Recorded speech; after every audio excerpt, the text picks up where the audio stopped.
Saya Mufli Arisa Adnan. Saya adalah dosen di Teknik Kimia Universitas Islam Indonesia. Pada kali ini saya akan cerita tentang pengalaman pertama publikasi di jurnal internasional.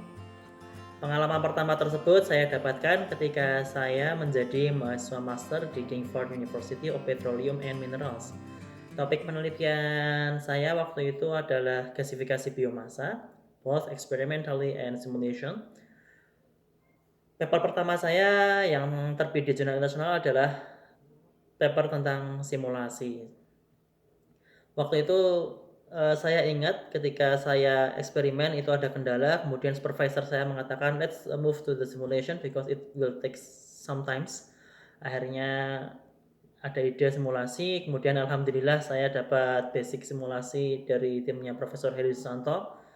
Waktu itu saya dengan basic tersebut saya alhamdulillah bisa mereproduce paper yang disodorkan oleh supervisor saya.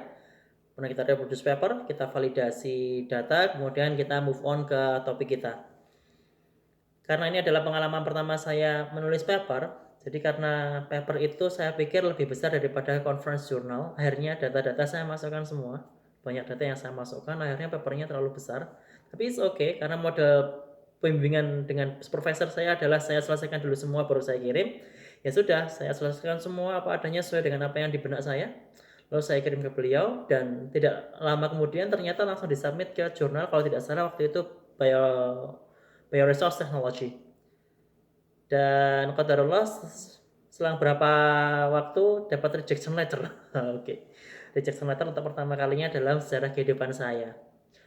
Waktu itu saya ingat sekali beliau profesor saya nelpon saya dan menyemangati saya bahwasanya rejection itu normal, hal yang lumrah apalagi pertama. Jadi ya sudahlah, tidak perlu berkecil hati.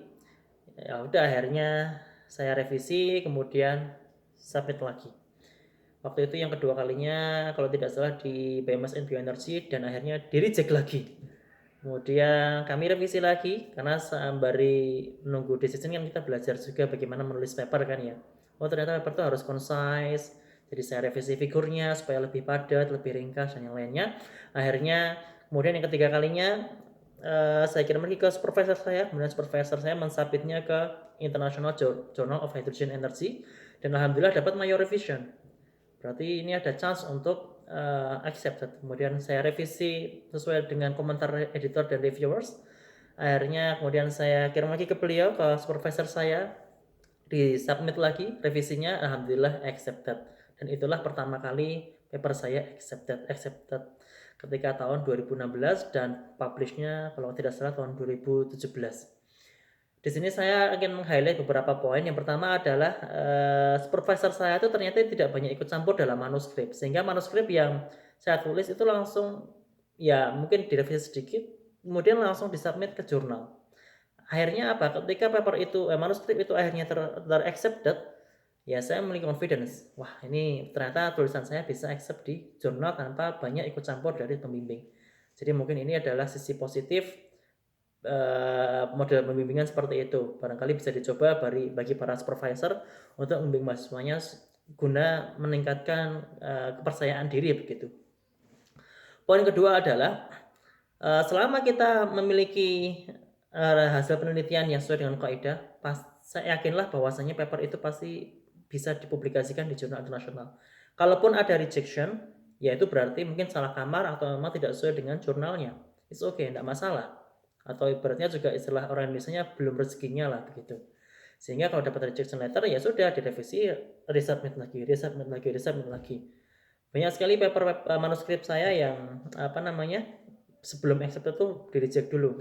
Ya sebagian bisa langsung major revision, sebagian di reject. Jadi kalau Anda mendapatkan rejection letter it's okay, tidak masalah, jangan khawatir. Oke, demikian pengalaman dari saya tentang bagaimana publikasi di jurnal internasional untuk pertama kalinya. Tetap semangat dan terus berkarya.